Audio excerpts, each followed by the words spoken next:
Hello, I am Phil Thompson, and this is my brother Simon Thompson from Dornoch Distillery and Thompson Brothers Independent Bottlers. So we've been asked a lot of questions lately about how the progress is going with the new distillery, the current distillery. So we thought we'd put together just a little video to hopefully clarify sort of the current situation, what's happening, how things are moving forward. So yeah, pretty exciting times. So, big question we get asked a lot because for a while there's a little bit of uncertainty around the original Dornoch Distillery. So we weren't sure if we were able to keep the original distillery long term. The distillery is on the castle grounds here. Dornoch Castle Hotel is owned by our parents. They were looking to sell up and retire. They were looking to get locked in for a few years and see what happens with the distillery. Eventually we took the decision to start the process of taking over the hotel from our parents, and part of that is to secure the long-term future of the original Dornoch Distillery. So Dornoch Distillery is staying.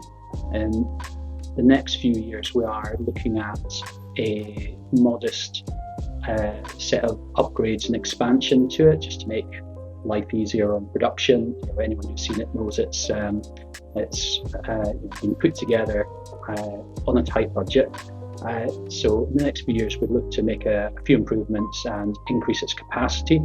But the idea with Dornoch Distillery is it's going to remain as no holds barred, doing whatever it takes to make the style of whiskey it currently makes, which is significantly lower yielding than modern standard production, while also using ingredients which are significantly more expensive than modern standard production. So it's going to keep doing that on a relatively small scale, no holds barred. And so that leads on to the Dornoch Castle Hotel. We've been transitioning with our parents here, and eventually we'll be taking over the hotel completely, with our parents staying on as shareholders of the overall company. So we've started to put our mark on things a little bit recently, but come this winter we've got some big plans for refurbishment, redevelopment, some restructuring. So there's a lot in the works there. Anything on the hotel there? I think it's just important to say that we're really committed to the hotel, and obviously we grew up in the hotel and put our mark on the whiskey bar, and we really just want to kind of show our commitment to that. And we've seen a lot of whiskey people coming throughout March, got a lot of people coming in April and May, so it's really cool to see the bar in full flow. The rooms are busy and the food's looking great. And it's really nice to see that after what's been quite a long cold winter in Dornoch. So really excited. We've got loads of great bottles to open. We're going to hopefully launch a whiskey club for the castle in the not too distant future, which will be structured on the previous whiskey club, but slightly more improved and with more communication and dialogue. So lots of exciting plans. As you know, we received planning permission for a new distillery located on Dornoch South. At the moment, we're having a lot of internal discussions about naming.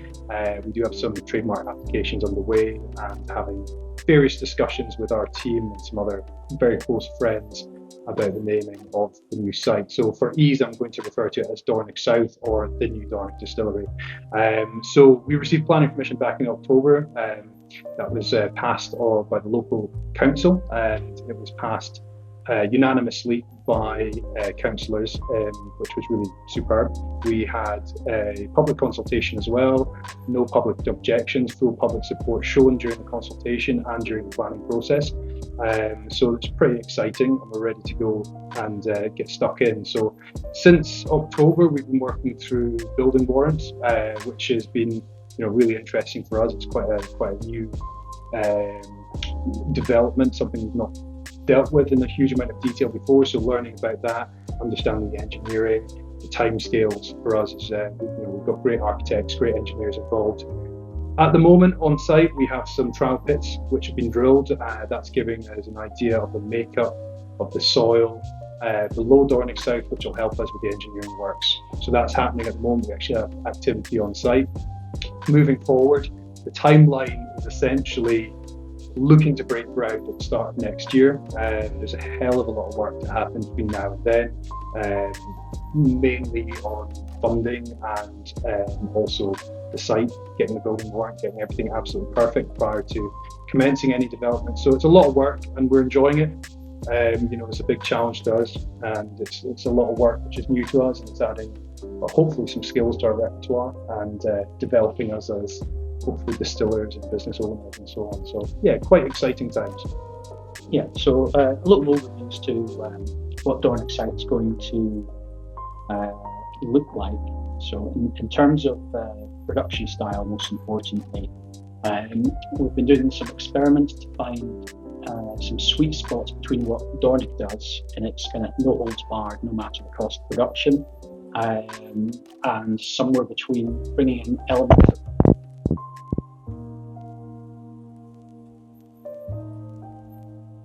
So on Dornoch South, we're looking to have more of a balanced production style between what you might expect from a modern distillery and what happens at Dornoch Distillery. So we've been running experiments, not at Dornoch, where we've been bringing in, say, things like primary fermentation, spent brewers yeast, followed by a kind of secondary stage with lower charge of distiller's yeast, combining heritage varieties of barley, mixing in some more current varieties of barley, and just trying to find those sweet spots where you bring a whole bunch of the flavours that we're looking for to the table, but without a production style that will make us go bankrupt within 5 years or less.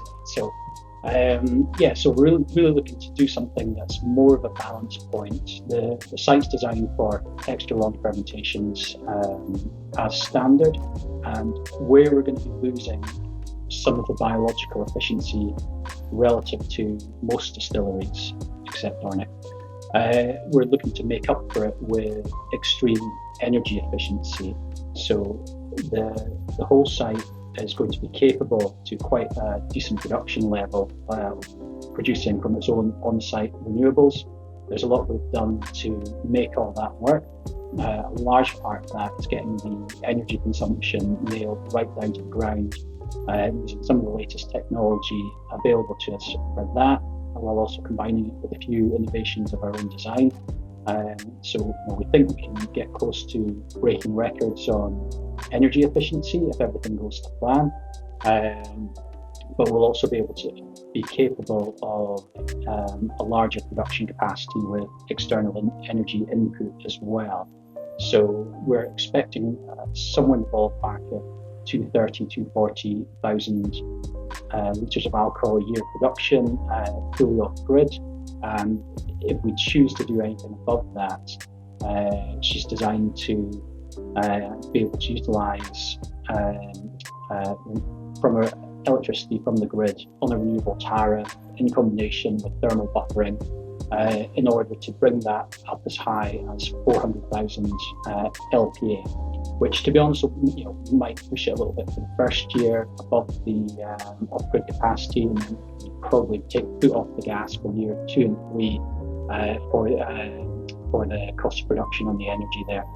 So yeah, it's going to be quite exciting. We've got warehousing capacity there that'll do us 6 years. 6 years, yeah.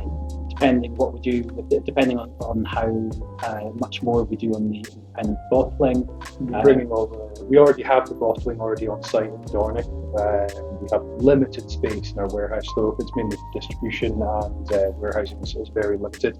So we're going to bring that down onto Dornoch South as well, which is really exciting because we love the Thompson Brothers independent side of the business. It's really fun, exciting.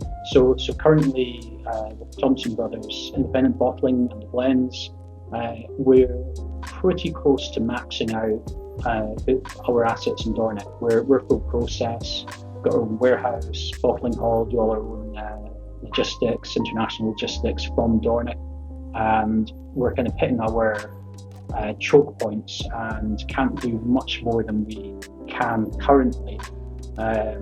So the new site will have a new bottling facility and a huge amount more space for storage and logistics, which will remove those choke points on our business there. Currently, we're doing over 60,000 bottles out to market a year with between the Johnson Brothers, independent bottling, gin, blends, and that's pretty much maxed out. So we'll be removing that limiter for the new site. Yeah. So yeah, that's just a general kind of overview update. Obviously we're at the moment we're very, very busy. So sitting down and doing a video was the easiest way for us to hopefully convey some of the information and give you a bit of an update. And I realise it's obviously not as professional as Mark Littler and other videos on YouTube, which may be available in the whiskey category. But We're not raw in aquavit. yeah, we're not quite raw. Not at all. Yeah, at least we do it at a time which is reasonable. But yeah, it's our little video, and hopefully it kind of conveys a little bit of an update as to where we are. Cool. Signing off. Yeah, nothing else important to cover.